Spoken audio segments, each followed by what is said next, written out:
Two billionaires get together, and each hires some guys for millions of dollars each to go out and play against one another so that the billionaires can make billions more. And, somehow this is a deeply moving, patriotic national event that demands the raising of the flag and the playing of the national anthem.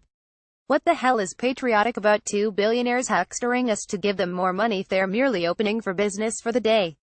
Why not raise the flag and play the anthem for every business that opens its doors in the morning? Imagine being obligated to stop at each door as we make our way down the sidewalk and stand with our hand over our heart and wait for the anthem to finish at each shop.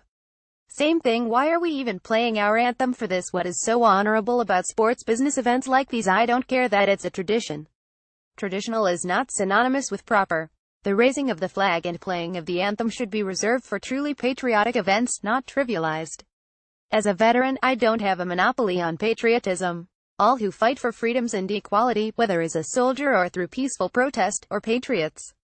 Like many other veterans, we deplore the idea of unchecked nationalism. The flag and anthem are about us all and what we can be. The ideals are probably unattainable, but worth the effort. Just curious, how many of you complaining about the kneeling are in front of your TVs standing with your hand over your heart during the anthem? Philip L. Carfel, Brooklyn Park. Water and agriculture. It is not, in fact, a contradiction to seek both safety and profits. The October 10th article Fertilizer Rules Pit Clean Water versus Profits addresses an incredibly pertinent issue. But the head of the Minnesota Health Department's drinking water section is quoted in the article as saying that it's impossible to raise crops without an impact on groundwater, and that's an unfortunate and uninformed statement. In fact, solutions to this challenge are available and involve both reduced nitrogen fertilizer and increased farmer profitability. Soil health practices, which include the use of continuous cover crops on the land, minimal tillage, increased crop diversity and adding livestock to the land, are proven to protect and restore water quality while boosting farmers' bottom line. This is because the restoration of soil health using these common-sense practices reduces chemical runoff and soil erosion that is damaging to our rivers, lakes and streams while building up the soil and diversifying revenue streams. Scores of farmers in the region like me have been adding cover crops, reducing soil disturbances and putting livestock back on the landscape, and are realizing the economic benefit of these practices. I often hear them say, "I sure wish I would have done this a lot sooner." The Sustainable Farming Association has been leading the charge by holding conferences and workshops all over the state in partnership with other groups and agencies to give farmers practical tools and hands-on examples of how to work with nature, not against it, as they raise corn and soybeans. Farmers are proving that they can be successful while using little to no chemicals on the land and stopping costly, polluting runoff. There should be no contradiction between supporting farmers and protecting water, as the article stated, because we have the knowledge and capability to shift the paradigm of agriculture production to an environmentally sustainable model. It's time to shine a spotlight on those who are restoring soil health and ensuring continuous living cover on the land. That's where the solution to this dilemma lies. Jam Chamberlain, Deerwood, Min. The writer is president of the Sustainable Farming Association. Healthcare step up, don't allow federal gutting of Minnesota Care. The federal government is out to destroy Minnesota Care, a healthcare program that is successfully working to provide affordable coverage for over 100,000 Minnesotans, and we must stop that from happening. If the feds are successful, not only will our fellow Minnesotans be denied healthcare they so desperately need, but the rest of Minnesota will be impacted as well, because those healthcare costs will be passed on to the rest of us. Minnesota Care is an insurance solution that works. Passed on a bipartisan basis to provide affordable access to healthcare, it has become an essential insurance option for farmers, small business owners, students and families without employer-provided insurance to get the care they need when faced with an illness or an emergency.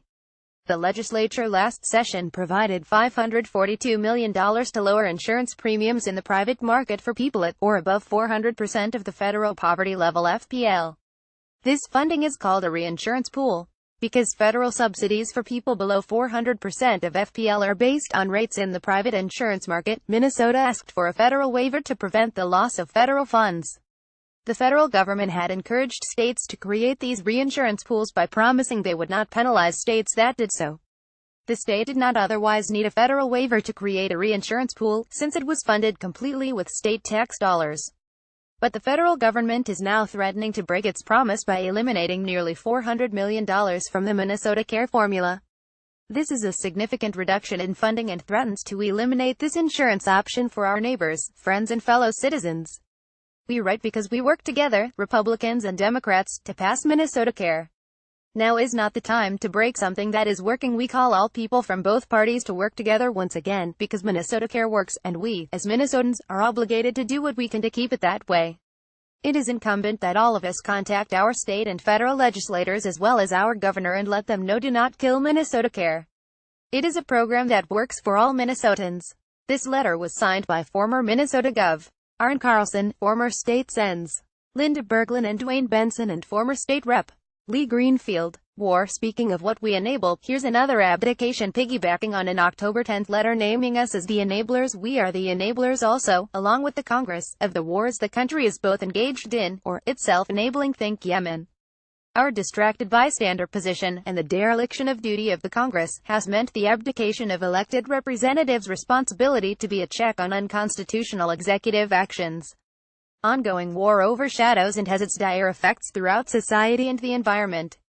Whatever aspirations voters and current candidates may have for city and state, such wishes are curtailed by the drug of war, its needs and its few beneficiaries. Magical thinking and voting cannot get us to where we need to be. Only an engaged and active citizenry will change our fortunes. David Blues, Minneapolis. My son is 14 months old. What is the fundamental difference between him and a 14-month-old North Korean boy, a 14-month-old Iranian boy, a 14-month-old Syrian boy? Nothing. They know nothing of the world yet, except their parents' dreams for them. Dreams that they may live in a world that has matured into living in peace. How long must we endure before mankind realizes that we're all the same? We have the highest hopes for our children's futures. It is my dream that he may live in the interdependent, collective life free of war that we're destined for as humanity. Johann Gebauer, Minneapolis.